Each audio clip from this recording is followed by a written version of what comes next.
دروازے پر ہونے والی شدید دستک نے شائستہ بیگم کو متوجہ کیا اور وہ بھاگتے ہوئے دروازے پر آئی۔ وہ جانتی تھی کہ اینی کے آنے کا وقت ہے، جبکہ اس کی آمد کے متعلق سن کر لاؤنج میں بیٹھا ہوا وجود کمرے کی جانب بڑھ گیا۔ اس چھوٹے سے گھر میں چھوٹا سا لاؤنج اور 3 کمرے تھے۔ دروازہ کھلتے ہی وہ تپے ہوئے چہرے کے ساتھ اندر داخل ہوئی۔ اس کے چہرے کی سرخ رنگت کو دیکھتے ہی شائستہ بیگم نے نرمی سے سلام کیا۔ جواب دے کر اس نے اپنا بیگ لاؤنج میں پڑے ہوئے صوفے پر دے مارا۔ کیا ہوا؟ غصے میں لگ رہی ہو؟ شائستہ بیگم نے نرمی سے اس کا چہرہ دیکھا۔ رکو، میں تمہارے لیے پانی لاتی ہوں۔ اس سے پہلے کہ وہ کچن کی جانب بڑھتی، جب اس کی تیز آواز پر وہیں رک کر اسے دیکھنے لگی۔ امی، میں نے آپ سے کہا تھا کہ اس جاہل شخص کے ساتھ مجھے مت باندھے، لیکن آپ نے اپنی مرضی کی اور آج انجام مجھے بھگتنا پڑ رہا ہے۔ اس کی سانسیں دھونکنے کے معنی چل رہے تھے، چہرہ بے تحاشا سرخ تھا اور اونچے لہجے میں بات کرتے ہوئے اس کے فرشتوں کو بھی خبر نہیں تھی کہ وہ جس کے متعلق غور فشانیاں کر رہی ہے وہ اسی گھر میں موجود ہے۔ شائستہ بیگم نے ایک نظر دروازے کی جانب دیکھا اور پھر اس کے قریب آئی تاکہ اسے سرگوشی میں آگاہ کر سکے، لیکن اس نے کچھ نہیں سنا تھا۔ بدتمیز، خڑوس اور ضدی انسان، اپنے آپ کو سمجھتا کیا ہے؟ آج میری یونی تک پہنچ گیا۔ آپ جانتی ہیں میں اس شخص سے نفرت کرتی ہوں۔ گاؤں کا وڈیرا ہوگا لیکن یہاں میرے قانون چلتے ہیں۔ یہ میرا گھر ہے اور میں آپ کی مرضی کے مطابق چلوں گی، اس کی مرضی کے مطابق نہیں۔ انہوں نے نرمی سے اس کا ہاتھ تھام لیا۔ آرام سے بات کرو۔ کیا ہو گیا؟ یہ کس لہجے میں بات کر رہی ہو؟ انہیں بہت برا لگا تھا کہ وہ احتشام کے بارے میں اس طرح بات کر رہی ہے، حالانکہ احتشام اس کے شوہر کے درجے پر فائز ہے۔ پھر سے آپ کا بھاشن شروع ہو گیا؟ شوہر کے بارے میں ایسا نہیں کہتے، وہ تمہارا شوہر ہے، اس کی عزت کیا کرو۔ مائی فٹ، مجھ سے نہیں ہوتی اس شخص کی عزت، اور نہ ہی میں اس کے ساتھ کسی رشتے میں بند کر رہنا چاہتی ہوں۔ مجھے شدید کوفت ہوتی ہے جب وہ لوگوں کے سامنے اپنی جاہلیت کا مظاہرہ کرتا ہے۔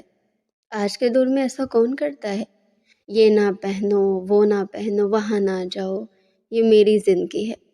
اور اسے بتا دیجیے گا کہ میں اس کے گاؤں کی کوئی مجبور کسان نہیں ہوں جس پر وہ اپنا حکم چلا کر اپنا وڈیرا پن ظاہر کرے گا۔ وہ غصے سے چیختے ہوئے پورے گھر کو سر پر اٹھا رہی تھی۔ اس وقت بھی ٹائٹ جینز اور شرٹ میں اس کا خوبصورت سا راپا قیامت خیز لگ رہا تھا۔ شائستہ بیگم تو شرمندہ ہو کر رہ گئی۔ نہ ہی وہ اونچی آواز میں اسے منع کر سکتی تھی اور نہ ہی وہ ان کے اشارے کو سمجھ پا رہی تھی۔ چپ ہو جاؤ، چپ ہو جاؤ اور جاؤ اپنے کمرے میں۔ انہوں نے اسے خاموش کروانا چاہا۔ زندگی عذاب کر دی شخص نے، نہ یہ پیدا ہوتا نہ ہی میری زندگی میں اس کی آمد ہوتی، بلکہ بابا ہی نہ مرتے اور وہ بھی مسلسل بڑبڑاتے ہوئے اپنا بیگ اٹھا کر کمرے کی جانب جا رہی تھی، جبکہ شائستہ بیگم نے اس کی پشت کو دیکھتے ہوئے گویا اس پر فاتحہ پڑھ دیا۔ انہیں اس وقت اینی کے لہجے سے اتنی شرمندگی ہو رہی تھی کہ ناقابل بیان تھی۔ یونی کی زندگی نے اسے بگاڑ کر رکھ دیا تھا۔ دن بدن اس کا لہجہ تیز سے تیز تر ہوتا چلا جا رہا تھا، اور پھر احتشام سے مسلسل دور رہنا، اور جب بھی اسے ملنے کے لیے یہاں آتا وہ کسی نہ کسی بہانے گھر سے باہر چلی جاتی۔ یونی میں کلاسز زیادہ تھی، دوستوں کے ساتھ اکیڈمی کے چکر لگا لیا، گروپ سٹڈی کا پلان تھا۔ نہ جانے اس لڑکی کے دماغ میں کیا چل رہا تھا، وہ تو سمجھنے سے قاصر تھی، اور اس وقت بھی انہیں کوئی اندازہ نہیں تھا کہ کیا ہوا۔ انہیں تو اس بات کا بھی اندازہ نہیں تھا کہ احتشام گھر آنے سے پہلے یونی میں اس کا پتہ لگا کر آیا ہے۔ وہ گھنٹوں سے اس کے سامنے بیٹھی اینی کی تعریفیں پر تعریفیں پڑھ رہی تھی، اور اس لڑکی نے آتے ہی بیڑا غرق کر دیا۔ غصے میں سرخ چہرہ لیے اس نے اپنے کمرے کا دروازہ کھول دیا۔ سامنے کا منظر دیکھ کر دروازے کے ساتھ ساتھ اس کا منہ بھی کھلے کا کھلا رہ گیا اور آنکھیں بھی پھٹی کی پھٹی رہ گئی۔ اس نے پلٹ کر ایک نظر پیچھے شائستہ بیگم کو دیکھا تھا، اور پھر بیڈ پر دراز شخص کو جو سکون اس نے چہرے کو دیکھ رہا تھا، لیکن اس کی آنکھوں سے نکلنے والے شعلے اسے بےتاب کر رہے تھے۔ وہ حیرت بے یقینی کا شکار ہو گئی۔ اسے اندازہ نہیں تھا کہ وہ اس وقت گھر میں موجود ہے۔ کمرہ ایک مانوس سی خوشبو سے بھرا ہوا تھا، سامنے وہ بلیک شلوار قمیض میں شال اپنے کندھے پر ڈالے اپنی مکمل پرسنالٹی کے ساتھ سرخ چہرہ لیے اس کا انتظار کر رہا تھا، اور وہ تو اسے دیکھ کر ساکت رہ گئی۔ اس کے وجود میں خوف کی ایک لہر دوڑ گئی۔ خوبصورت چہرہ سرخیوں سے زردیوں میں کب بدلا اسے اندازہ ہی نہیں ہوا۔ وہ بس ٹک ٹکی باندھے اسے دیکھ رہی تھی۔ جب اس نے ہاتھ اٹھا کر انگلی کے اشارے سے اسے اپنے پاس بلایا، اس سے پہلے کہ وہ فرار ہو جاتی، جب اس کی تیز دہاڑتی ہوئی آواز پر اس نے ایک قدم کمرے کے اندر رکھا، وہ بری طرح خوف کا شکار تھی۔ اگر اسے معلوم ہوتا کہ وہ یونی سے سیدھا اس کے گھر آیا تو جب تک وہ یہاں تھا وہ گھر آنے کے بارے میں ہی نہ سوچتی، لیکن اب تو سب کچھ ختم ہو گیا تھا۔ شائستہ بیگم اٹھ کر کچن میں چلی گئی، کیونکہ علی کے بھی آنے کا وقت تھا اور وہ کھانا لگانا چاہتی تھی۔ انہیں اندازہ تھا کہ اب وہ خود ہی اسے نپٹ لے گا۔ ویسے بھی وہ کوئی غیر نہیں تھا، اس کا شوہر تھا اور وہ انہیں سپیس دینا چاہتی تھی۔ خشک لبوں کو تر کرتے ہوئے وہ ابھی بھی چند قدم کے فاصلے پر احتشام کے بالکل سامنے کھڑی تھی، جبکہ بیک گراؤنڈ سے ٹیک لگا کر وہ مسلسل جائزہ لیتی ہوئی نظروں سے اس کے وجود کو دیکھ رہا تھا۔ ٹائٹ جینز اور شرٹ سے عیا ہوتا ہوا اس کا وجود، لیئرز میں کٹے ہوئے بال جس کی اس وقت اس نے پونی ٹیل بنا رکھی تھی، چہرے کے اطراف میں پھیلی ہوئی دو لٹیں، ہلکا ہلکا میک اپ اور آنکھوں میں پھیلا ہوا خوف، اس لمحے وہ اسے حسین لگ رہی تھی، لیکن صرف اپنے سامنے یہ خیال ہی اسے بری طرح جھنجھوڑ رہا تھا کہ نہ جانے اس طرح اس کے حسن کا کتنوں نے جائزہ لیا ہوگا اور وہ کتنی نظروں کے لیے سکون کا باعث بنی ہوگی۔ وہ اس کے سامنے آ کر کھڑا ہو گیا۔ اب بولو، کیا کہہ رہی تھی؟ اس نے نرمی سے اس کی ٹھوڑی کو انگلی سے چھوا۔ یونی میں موجود لڑکے کا تذکرہ کر رہی تھی، اس نے لڑکھڑاتی ہوئی زبان سے جھوٹ گھڑا۔ اب اس کے سامنے کیا کہتی کہ وہ ساری صلاوتیں اسے سنا رہی تھی؟ ہاں، کیا کہہ رہی تھی لڑکے کے بارے میں؟ بتاؤ ذرا مجھے، اس لڑکے میں اتنی ہمت کہ تمہیں پریشان کرتا ہے۔ جاہلیت پر اترے ہوئے ہر لڑکے کو سبق سکھانا ضروری ہے جو میری مسز کو تنگ کرتا ہے۔ وہ انگلی سے اس کی لٹوں کو لپیٹتے ہوئے کان کے پیچھے اڑس رہا تھا، جو بری طرح اس کا ایمان ڈگمگا رہی تھی۔ میں خود نمٹ لوں گی، آپ جائیں، مما کھانا لگا رہی ہیں۔ کانپتی ہوئی آواز میں اس نے ایک بار پھر بہانہ بنایا اور فرار کی راہ تلاش کرنی چاہیے تھی، لیکن وہ نہیں جانتی تھی کہ فرار کے سارے راستے اب مقفل ہو چکے ہیں۔ اس کے سامنے کھڑی تھی جو اس پر ہر حق رکھتا ہے۔ ویسے بہت خوبصورت لگ رہی ہو، اس لباس میں کس کی فرمائش پر پہنا ہے؟ وہ اپنا زہر اگلنے سے باز نہیں آیا۔ میں سب کچھ اپنی مرضی سے کرتی ہوں، کسی کی فرمائش پر نہیں کرتی۔ احتشام صاحب، یعنی اتنی گھٹیا چوائس ہے تمہاری؟ تمہیں نہیں لگتا کہ یہ شوق تمہیں صرف اپنے شوہر کے سامنے پورے کرنے چاہیے؟ اس نے پھر سے کہہ دیا، اور ہینی کو ایک بار پھر غصہ آنے لگا تھا۔ اس سامنے کھڑے شخص پر اس کا بس نہیں چل رہا تھا کہ اس مغرور سے جن کو یہاں سے منٹوں میں غائب کر دے۔ اس کی تیز نظریں اس کے وجود پر جمی ہوئی تھی۔ وہ جس طرح ایکس رے کا دن نظروں سے اسے گھور رہا تھا، سامنے کھڑی لڑکی کو یہ احساس شدت سے گھیرنے لگا کہ کاش وہ زمین میں دفن ہو جاتی۔ اس شخص کی نظروں کا مقابلہ کرنا اس کے بس کی بات نہیں تھی۔ ہر کوئی آپ کی طرح ہوس بری نظروں سے نہیں دیکھتا۔ یہاں کے لوگ پڑھے لکھے ہوتے ہیں، باشعور ہوتے ہیں۔ اس سے پہلے کہ وہ مزید اپنی باتوں کے زہر کو جاری رکھتی، جب احتشام نے آگے بڑھ کر اس کے منہ کو بری طرح دبوچ لیا، اتنے قریب آ کر کے احتشام کی تیز سانسیں اس کے چہرے سے ٹکراتے ہوئے اس کے وجود میں ارتعاش برپا کر رہی تھی۔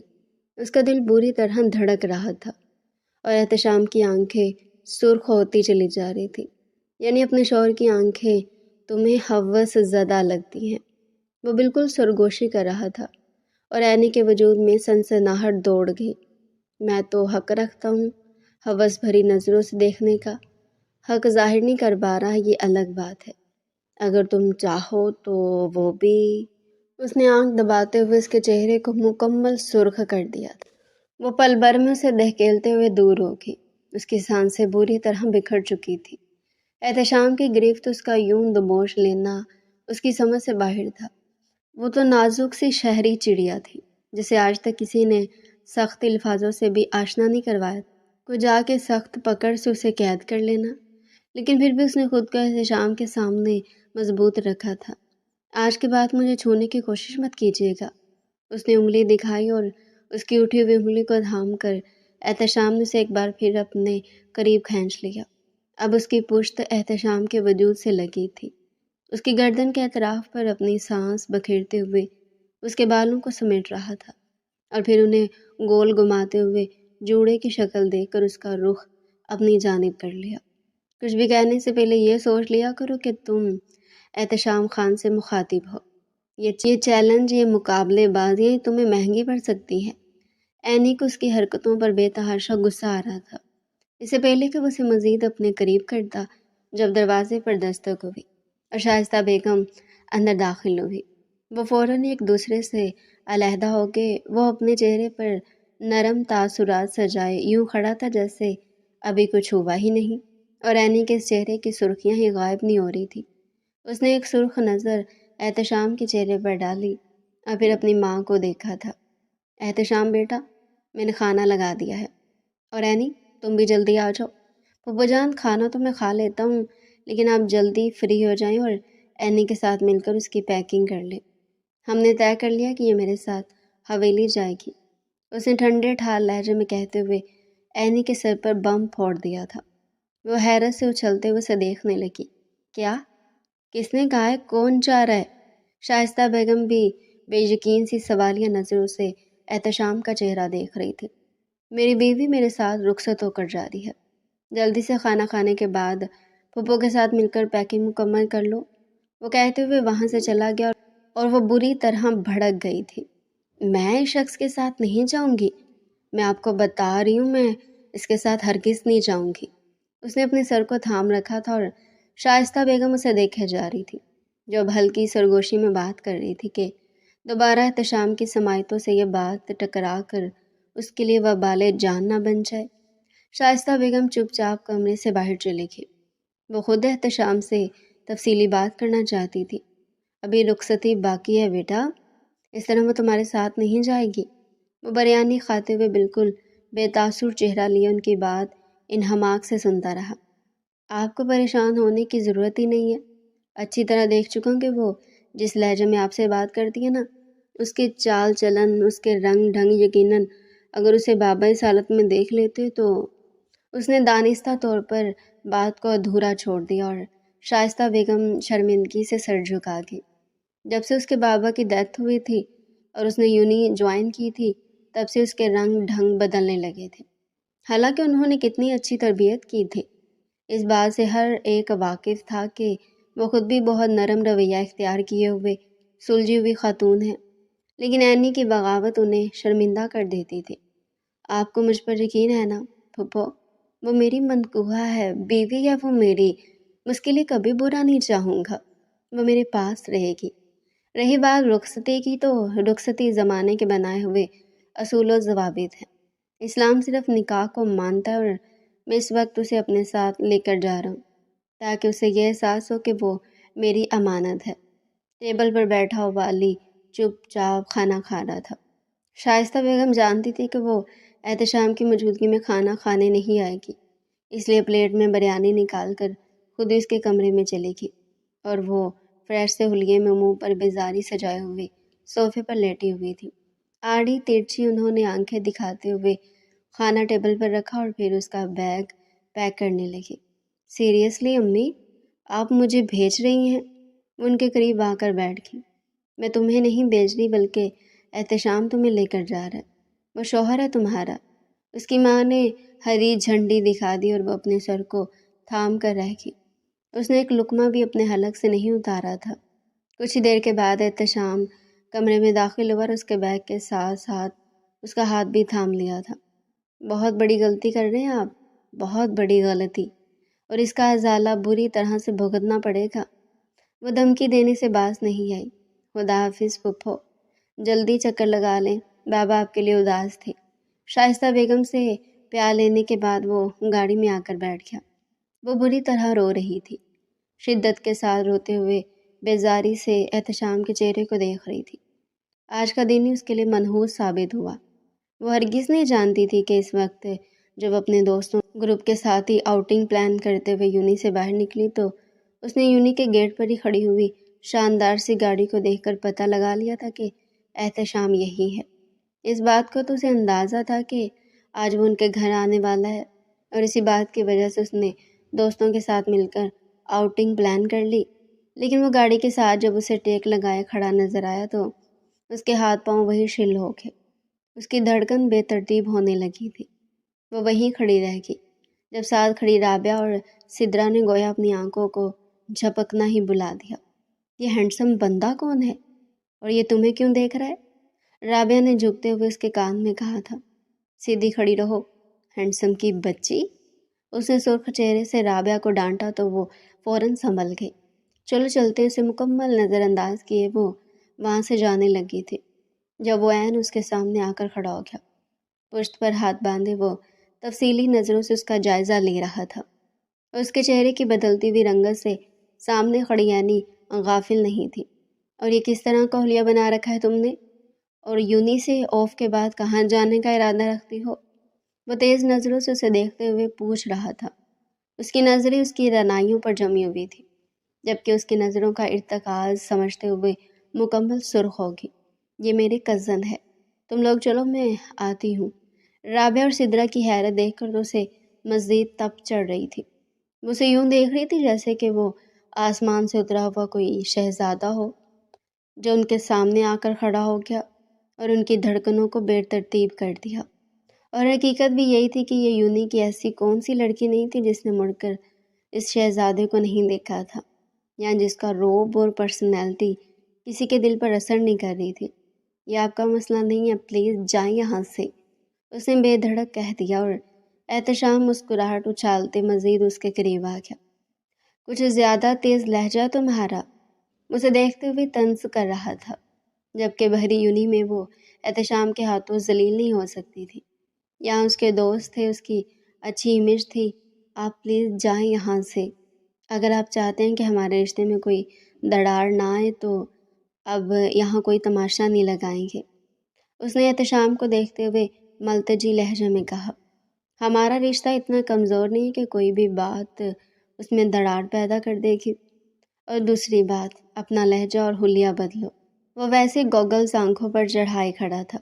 اور نہ بدلوں تو؟ اس نے آہستگی سے کہتے ہوئے سوالیہ نظروں سے احتشام کی جانب دیکھا، تو پھر مجھے تمہاری جگہ بدلنی پڑے گی، یعنی کہ ہو سکتا ہے آج رات تمہیں اپنی پناہوں میں ہی لے لوں گا۔ وہ کہتے ہوئے وہاں سے پلٹ گیا اور وہ اس کی پشت کو زہر بھری نظروں سے دیکھتی رہی۔ یہ رشتہ ان دونوں کے درمیان اس وقت قائم ہوا تھا جب اس کے بابا کی ڈیتھ ہوئی اور اس کی ماں نے اپنے بھائی کے بیٹے کے ساتھ اسے نکاح میں باندھ دیا۔ حالانکہ وہ یہ نہیں چاہتی تھی۔ شہر کی زندگی، شہر کے لوگ اور آزادانہ خیال، یہ سب کچھ اس کی فطرت میں شامل تھا، اور پھر وہ انہی رنگوں میں ڈھلتی چلی گئی۔ اب یہ رشتہ اور اس رشتے سے منسلک شخص اسے بوجھ لگتے تھے۔ وہ سمجھتی تھی کہ وہ اس پر زبردستی مسلط ہوا جا رہا ہے۔ وہ اسے محبت نہیں کرتا، اسے اپنی ملکیت سمجھتا ہے، اور ویسے بھی وہ ان وڈیروں کی منافقانہ سوچ سے بہت اچھی طرح واقف تھی جنہیں ڈھانپی ہوئی بیویاں اور گھر سے باہر آزادانہ خیال کی مالک لڑکیاں چاہیے جو ان کی راتوں کو رنگین بنا سکے۔ بالکل ایسے ہی ہوا تھا۔ وہ شخص اسے اپنی دسترس میں لے جانے آ گیا اور اب اس کے ساتھ جا رہی تھی، ہر طرح سے مجبور ہو کر۔ جانے وہ کتنی دیر روتی رہی اور وہ یوں ڈرائیونگ کرتا رہا جیسے کچھ بھی نہ ہو رہا ہو۔ سرخ نظریں اس کے چہرے پر گاڑ کر اینی نے ایک بار پھر سرد لہجے میں اسے باور کروایا تھا کہ وہ بہت بڑی غلطی کر رہا ہے، اس کا انجام بہت برا ہوگا۔ مجھے انجام سے ڈرانے کی بجائے اپنے انجام کی فکر کریں محترمہ، کیونکہ کچھ ہی گھنٹوں تک ہم حویلی پہنچنے والے ہیں اور اب آپ رخصت ہو کر میرے کمرے میں جا رہی ہیں۔ وہاں آپ کو میری شدتوں سے متعارف ہو کر جو کچھ برداشت کرنا پڑے گا وہ اس چھوٹی سی جان کے لیے کتنا تکلیف دہ ہو سکتا ہے، اس نے بے باکی سے کہہ دیا اور وہ مکمل سر ہو گئی۔ خبردار، میں کچھ کھا لوں گی لیکن تمہارے ساتھ کوئی رشتہ نہیں بناؤں گی۔ مجھے زبردستی رخصت کروا لیا لیکن اس کا مطلب ہرگز نہیں کہ آپ مجھے چھو سکتے ہیں، مجھ پر اپنا حق ظاہر کر سکتے ہیں۔ بھولے سے بھی یہ غلطی مت کرنا احتشام خان، ورنہ… اس کے یوں چیلنج کرنے پر اچانک گاڑی کو بریک لگی تھی وہ پورا اس کی جانب مڑ گیا اور اسے اپنی جانب مڑتے ہوئے دیکھ کر اس کا دل گویا حلق میں اٹک گیا۔ اس کو گردن کی پچھلی جانب سے دبوچتے ہوئے اس نے اپنے چہرے کے قریب کر لیا اور پھر اس کے چہرے پر یوں جھکا کہ جیسے مدتوں سے صحرا میں بھٹکتے ہوئے شخص کو دریا کا کنارہ مل جائے، جیسے بے قراریوں بھری لہروں میں قرار کی ایک لہر ہر ایک کو اپنی لپیٹ میں لے لے۔ بالکل ایسے ہی ہوا تھا۔ اس کی دھڑکن بے ترتیب ہوئی اور دھڑکنوں کا شور گویا کان میں بجنے لگا۔ وہ پوری کی پوری کپ کپا کر رہ گئی۔ اس نے ایسا نہیں سوچا تھا۔ احتشام کے شعل کو مٹھیوں میں دبوچتے ہوئے اس نے اس کی شدتوں کو برداشت کرنا چاہا، لیکن جب برداشت حد سے باہر ہوئی تو اس کی آنکھوں سے آنسو ٹپکنے لگے۔ احتشام اس کے آنسوؤں کو دیکھتے ہوئے خود ہی پیچھے ہٹا تھا اور نرمی سے اس کے چہرے پر پھونک مارتے ہوئے مسکرا دیا۔ اب اگر تمہارا دوبارہ گاڑی میں تمہاری آواز گونجی تو سزا اس سے زیادہ ہو سکتی ہے، وہ کہہ گیا اور وہ بے آواز سرگوشی بھرے لہجے میں اسے سناتی رہ گئی۔ بدتمیز آوارہ شخص، اتنا بھی لحاظ نہیں کہ ساتھ لڑکی ہے۔ وہ مسلسل بڑبڑا رہی تھی، لیکن اس کی آواز اب گاڑی میں نہیں گونج رہی تھی، اور اس کی اس معصومانہ حرکت پر احتشام نے اپنی مسکراہٹ کو لبوں میں دبا لیا۔ تھوڑی دیر کے بعد وہ سیٹ کی پشت سے ٹیک لگا کر آنکھیں موند گئی اور کچھ ہی دیر کے بعد نیند کی گہری وادیوں میں اتر چکی تھی۔ آج اسے احتشام کی وجہ سے جتنی ذہنی تھکاوٹ کا سامنا کرنا پڑا ہے، اس وقت اسے صرف سکون چاہیے تھا۔ گاڑی جب حویلی میں داخل ہوئی، رات کے سائے پھر چکے تھے اور حویلی میں سب لوگ جلدی ڈنر کرنے کے بعد سونے کے عادی تھی۔ شاید کسی کے بھی اندازہ نہیں تھا کہ وہ اتنا جلدی شہر سے واپس آ جائے گا، اس لیے سب لوگ ڈنر کرنے کے بعد اپنے اپنے کمروں میں تھے۔ گاڑی حویلی میں کھڑی کرتے وہ اس کی جانب آیا اور اسے اپنے بازوؤں میں بھر لیا۔ اس کے حسین و جمیل اور معصوم چہرے پر ایک نظر ڈال کر اسے لے کر اپنے کمرے کی جانب بڑھا تھا۔ سیڑھیاں چڑھتے ہوئے وہ اپنے کمرے میں آیا اور اسے کمرے میں موجود جہازی سائز بیڈ پر لٹا دیا اور پھر مسکراہٹ سے نہ جانے کتنی دیر اس کا چہرہ دیکھتا رہا۔ آج وہ پورے حق سے اس کے کمرے میں موجود تھی۔ اس کی بیوی کی حیثیت سے بھلے ہی وہ نہیں مان پائی لیکن یہ حقیقت ہے کہ وہ اسے پسند کرتا تھا، دل کی گہرائیوں سے۔ جب سے ان دونوں کے درمیان یہ رشتہ بنا دیا گیا تھا، تب سے وہ اس کے احساسات پر بری طرح حاوی تھی۔ وہ شہر کی نازک کلی کب اپنے وجود کے ساتھ اس کی دھڑکنوں میں نقش ہو کر رہ گئی، اسے اندازہ ہی نہیں ہوا۔ اسے رات کو اس کا احساس جگانے لگا تھا، لیکن یہ بات بے تکلیف تھی کہ وہ اس رشتے سے بغاوت کر گئی۔ شاید اسے لگتا تھا کہ گاؤں کے لوگ احساسات سے عاری ہوتے ہیں اور وہ زبردستی شخص پر مسلط کی گئی ہے۔ وہ اس کی یونی کے قریب پہنچ جاتا، اسے دیکھتا، اس کا حال احوال جان لیتا اور پھر چپ چاپ واپس پلٹ آتا۔